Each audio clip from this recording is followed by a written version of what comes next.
We're now past the House of Origin cutoff. 329 bills passed the House and were sent over to the Senate. 2 of your bills made it across the rotunda. Tell us about House Bill 1421, your voluntary stewardship program measure, and then your long-term care worker shortage bill, House Bill 1568.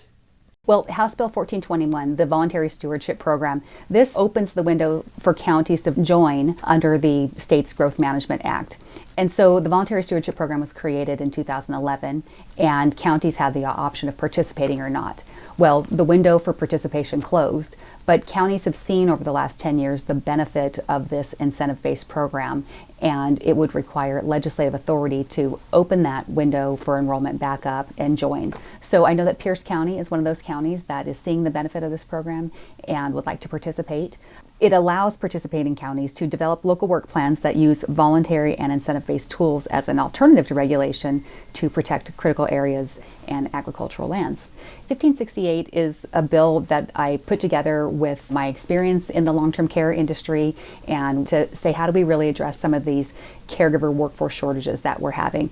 So the bill would incentivize long-term care professionals who have left the industry to come back into it, but also to make it a little easier to incentivize the ones that are there to stay and to continue working in long-term care. So right now, normally people would renew their license on an annual basis. This would give them a 2-for-1 and make their license good for 2 years instead of 1 for that fee. It also puts a holiday on the late fee for renewal for anybody with an expired license. And the idea behind that was to invite anybody that maybe had a previous license that was expired to renew their license, to come back to work. And even people that have retired, taken jobs in other industries, if they could come back and work in long-term care, even if it's part-time, that would be a huge benefit to the system. There's 2 other bills in the legislature that are still moving. The other bills that are out there are about expanding additional test sites, but we still have a bottleneck that my bill seeks to address, and that is allowing additional people to proctor those home care exams. So currently only RNs and LPNs can proctor those exams. This bill would allow CNAs and community instructors who teach the classes on long-term care to then be able to proctor those exams. And I think more people available to proctor the exams would help move people through the testing. You know, it's been probably about 6 months, but we had 20,000 people on wait list to get their testing done. And we can't do that with the current level of proctors that we have. You've been very outspoken about the need for a police pursuit bill that fixes the 2021 law by restoring the ability of law enforcement to use the standard of reasonable suspicion to pursue a suspected vehicle.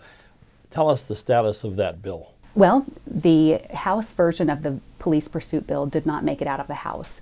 But last week, the Senate voted out a similar version of the bill, but it doesn't come close to meeting the need. The bill was amended in committee to allow pursuit for several different reasons: a sex offense, vehicular assault, escape, domestic violence, and driving under the influence. But it doesn't include pursuit for property crimes and stolen vehicles. And unfortunately, we had a constituent in the 25th their family, their child was a victim of the no pursuit law. I think everybody understands that pursuits are inherently dangerous. They can't be done in all circumstances and situations. But I think it's best that we support law enforcement and their ability to make that decision in real time without additional administrative burdens to call a supervisor to get permission to conduct a pursuit. By then, the bad guy's already gone. By not allowing pursuit, it's been deadly as well. And, you know, in the 25th, we had a situation where somebody in a stolen vehicle hit 2 12-year-old girls walking down the street on a Sunday morning, seriously injuring one and killing the other. And, you know, that family is the victim of the no pursuit law, and showing the other side of the coin that it's deadly as well to not allow vehicle pursuit. You know, that incident happened a year ago, and I'm afraid there's going to be more victims, more innocent bystanders that are killed because law enforcement, their hands have been tied and they can't do their job.